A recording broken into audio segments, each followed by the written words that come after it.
We are live as we're going to be today. Oh, I'm so happy to be back. So, as everybody knows, I was in the hospital on the weekend, and uh, in the thank you, Janice, in the throes of an exacerbation, I guess. We have to be very, very careful because something's going around right now that we don't seem to be able to um, ward off, if you will. And I know I've heard a lot of people have had a lot of followers are talking to me about, this cold that's going around. We really can't fight it. So my cold started on. Thank you, Cindy. My cold started on the American Thanksgiving when my husband was away. My son was taking care of me, and he unfortunately had a cold. Now he had somebody in his shop that had COVID. He didn't have COVID. We tested for COVID. There was no COVID. Um, but what happened to me was I took my antibiotics, and I got through my 7-day course of antibiotics, and I thought I was fine. I wasn't really feeling the effects of the cold, but I could not get my heart rate down. So my heart rate should be around between 79 and 89, depending, right? Thank you, Mick. Appreciate that. So it should be about 79 to 89, something around that. A little bit higher at night. You've got some water on you, you've had some food, you're tired. It goes a little higher, but my heart rate was going up to 112 to 115. And when it started to hit higher than that, I started to get really scared. And so I weighed the pros and cons of what it was going to do. Like, who do you ask, right? So on Thursday night, I called my doctors, my specialist, and of course, they're off on Fridays and they won't be back until Monday. And then it'll take 2 to 3 days to get your call returned. I'm like, I don't know what to do here, right? And so Friday, there was no improvement. And I was really starting to get scared because my heart rate wouldn't come down. The oxygen was okay, provided it was very high, but it was higher than it should have been. And so I called the ambulance. And I do this often because in Canada, it doesn't cost us anything. We are so, so lucky. When the paramedics come, I tell them my story, and I let them decide whether I have to go to the hospital or not. 9 times out of 10, they say, yeah, we better go, because I have a history of heart problems, as well as, pretty severe COPD. And nobody wants to take a chance on making the wrong decision, right? So they take me in. Now, the pros of calling the ambulance are wonderful. They take you. You don't have to worry about where you're parked. You don't have to get in there yourself. They do everything for you, right? As soon as you go into the emergency room and you say you have heart problems, they get you a room right away, and you're top on the list. So you've got all this flurry of action going around you. You've got intravenous going in. You've got heart monitors on and oxygen saturations, and everything's going on around you. So that was Friday. By Friday night at 9 o'clock, I had an X-ray.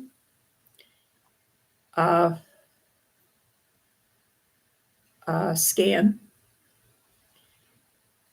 like a CT scan. It's the one where they put the dye into you, and I've never had that before, so it was kind of odd feeling. That is, if you've ever had that, but that's where they check. They were checking for blood clots. I have a history of blood clots. They were checking for pneumonia. I have a history of pneumonia. And they were checking for infection, or to see what was going on, right? So, no, not an MRI. I can't have an MRI because I have an internal defibrillator implanted in my heart. And so I can't have an MRI. It is a CT scan. It is called a CT scan. And by the way, a CT scan is the gold standard, and everybody who has COPD should have a CT scan once a year. What it checks for is cancer, any other nodules or abnormalities that are in the lungs that could affect your breathing. So by the time it was 9 o'clock Friday night, see, what time did I go down there? About 12, 11, 12, something like that. By 9 o'clock, I had no pneumonia, no blood clots, no cancer. So that was great, because once you've got those done, then you can kind of rest assured, because you know how we sit at home and we go, oh, this is really bad. This must be cancer. Something really bad's happening to me, right?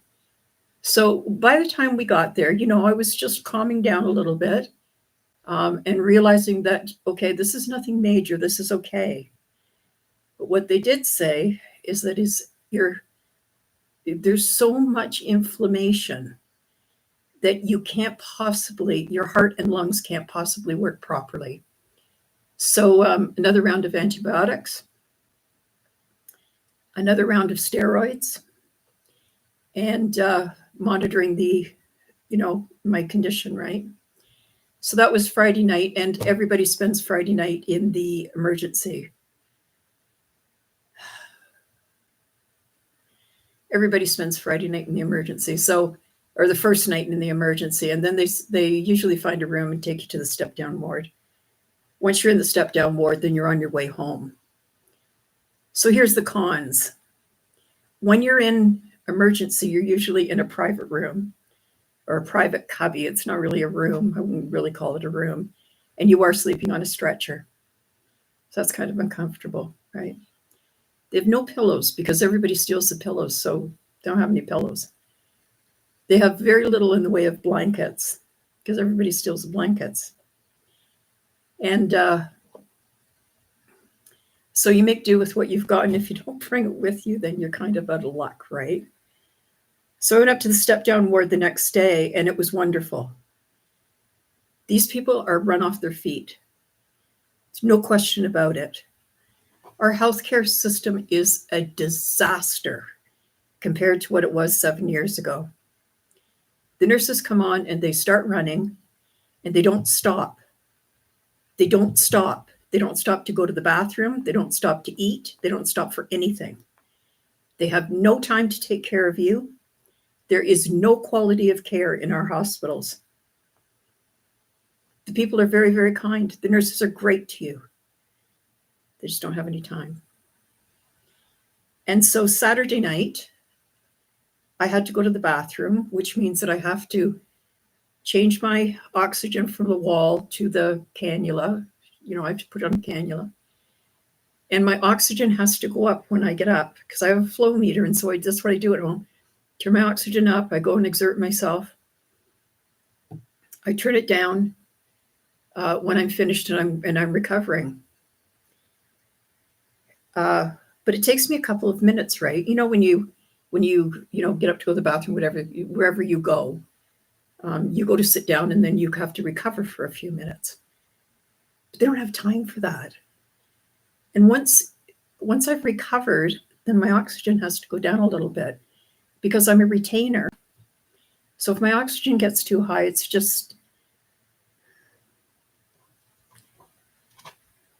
was a total disaster. I got into the bathroom on Saturday night, and I realized that I was panicking. I was stressing out. Could not catch my breath.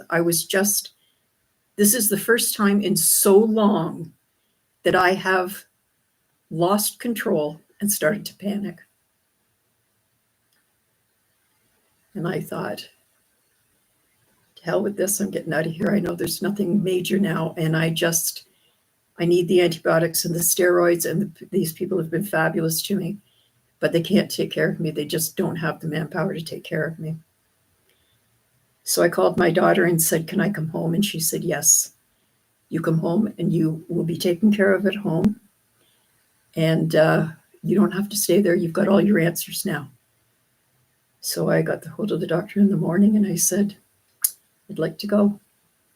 And he was all for it. He was fine because they don't really want you in the hospital because everybody there is sick, like really sick, colds and flu and like all kinds of things, right? So they don't really want me in the hospital anyways. So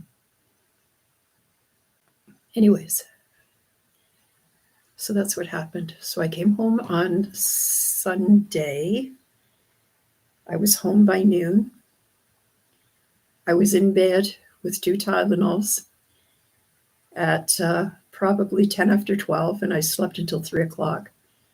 And I felt like $1,000,000 when I got up. I had my 2 boys here, my 2 sons, my husband. My daughter was home making chicken soup for me. Absolutely fabulous. And my husband is amazing. And I feel so sorry for anybody who doesn't have the support that I have. I am the luckiest person in the world. So that's my story, and I'm sticking to it. So big changes coming next year. I have started working with, thank you, Terry. I've started working with a marketing company. We're going to do some stuff for next year, make some changes. And one of the things that I am going to do is a meditation tape. So I'm not going to do meditations every week. I'm going to do a meditation tape so that if you need it, you can go right to it and use it. And that's what people ask me for. So that's what's going to happen. So I'm going to fly off now because I need to get back to bed on my BiPAP and get some rest. Thank you so much to everybody for the heartfelt wishes and concern. The outpouring of love was absolutely fabulous. And it's what got me here today. Thank you, everybody. I cannot tell you what it means to me to have you send those wishes to me. It's all I did Saturday night when I couldn't sleep. I was on steroids and I couldn't sleep. And all I was doing was reading them. I just got a little tear in my eye, thanking everybody for, and the best part of the trip to the hospital didn't cost me a dime. In Canada, we have a good healthcare system that way. It doesn't cost you anything. Now, if they just had time to take care of you. This is Barbara Moore for Catch Your Breath 60, and I appreciate everybody who comes on today. Thank you so much.